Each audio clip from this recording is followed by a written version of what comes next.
मैं फिर से आ गई हूँ एक नई कहानी के साथ। आप कभी गांव गए हो? गांव के हरे भरे खेत, हरियाली, खेती, धान, गेहूं की फसलें, कितना खूबसूरत लगता है ना। जंगल, बांस के बड़े बड़े पेड़ दिन के वक्त में बड़े ही खूबसूरत लगते हैं। लेकिन क्या हो जब आपको रात में उन जगहों से जाना पड़े। वो हरियाली तब खौफ में बदल जाती है ना। डर लगता है ना जब झिंगुर की आवाज़ बहुत डरावनी लगती है। पत्तों का हिलना, सरसराहट आपके रोंगटे खड़े कर देता है। आपको बस अपने घर भागने की जल्दी होती है। तब वो नेचर की खूबसूरती नहीं, खौफ नज़र आता है। कुछ ऐसा ही मेरे अंकल के साथ घटा था। उस रात को वो भूल भी नहीं पाते और अब तो जितना जल्दी हो घर आ जाते हैं और उस रास्ते से तो कभी गुज़रते ही नहीं।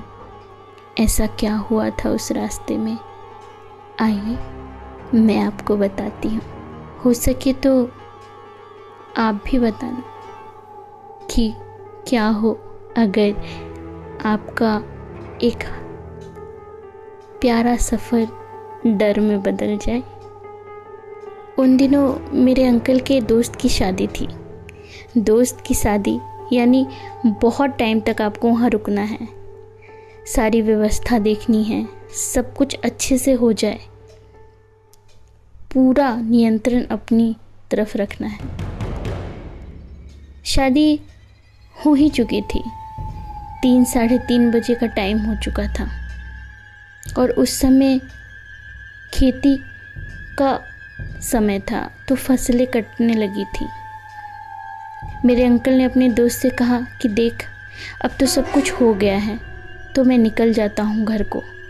कल सुबह सुबह मुझे खेतों में भी जाना है और अब तो विदाई ही है ना, बड़े बुजुर्ग कर लेंगे।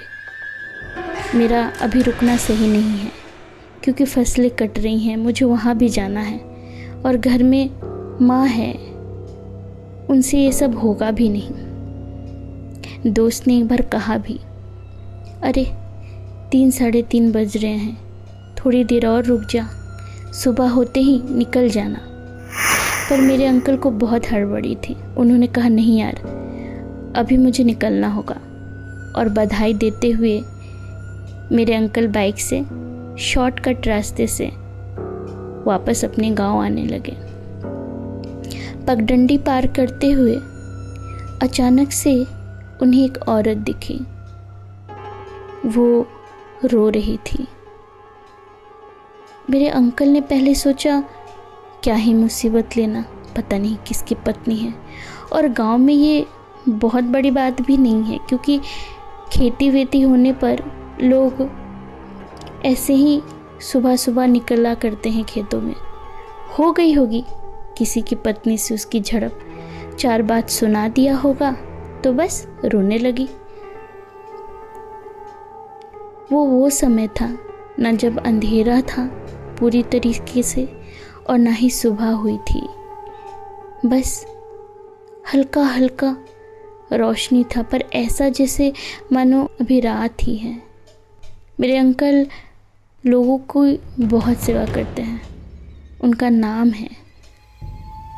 उन्होंने सोचा अच्छा एक बार गुजरते हुए पूछ ही लूँगा क्या हुआ है, क्यों रो रही हो। वो सड़क के थोड़ी दूर एक पेड़ के पास बैठी हुई थी। मेरे अंकल ने सड़क पर से ही उसे आवाज़ दी कि अरे ओ, कौन है तू, किस गांव की है और यहाँ यूँ बैठ के क्यों रो रही है। किसी ने कुछ कह दिया है तो मुझे बता, और ये सेफ भी नहीं है कि यहाँ बैठा जाए। जो भी है घर जा और निपटा ले। छोटी छोटी बातों पर यूं ऐसे अकेले बाहर नहीं निकला करते। वो उसके जवाब का इंतज़ार कर रहे थे और जवाब आया भी। उसने सर नीचे किए हुए बोला, बाबू, मेरा कोई घर नहीं है। मैं तो बहुत समय से यहीं अपने पति का इंतज़ार करती हूँ, पर वो मुझे लेने आते ही नहीं। मेरे अंकल थोड़ा देर के लिए सहम गए।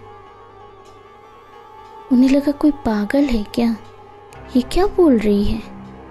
उन्होंने कहा, ए, उठ यहाँ से और जा। तो उसने कहा, अरे बाबू, मुझे यहाँ से भगा नहीं सकते तुम, मैं बहुत साल से यही हूँ। कह के उसने जैसे ही अपना चेहरा ऊपर किया, उसका चेहरा ही नहीं था। ये देखते ही मेरे अंकल ने बाइक वहीं पटक दिया और वो भागते हुए बेहोश हो गए। सुबह गांव के ही कुछ लोगों ने उन्हें उठाया और पूछने लगे कि आप यहाँ क्या कर रहे हैं। बुखार से मेरे अंकल का शरीर तप रहा था। उन्होंने कहा, मैं तो बस अपने घर जा रहा था, पता नहीं कैसे। उन्होंने कहा, खबरदार, इस रास्ते से रात में कभी मत आइएगा। कहते हैं एक इंसान ने अपनी पत्नी को यहीं मार के कहीं फेंक दिया था, तब से उसकी रूह यहीं घूमती है। तो बताइएगा कैसी लगी आपको ये स्टोरी।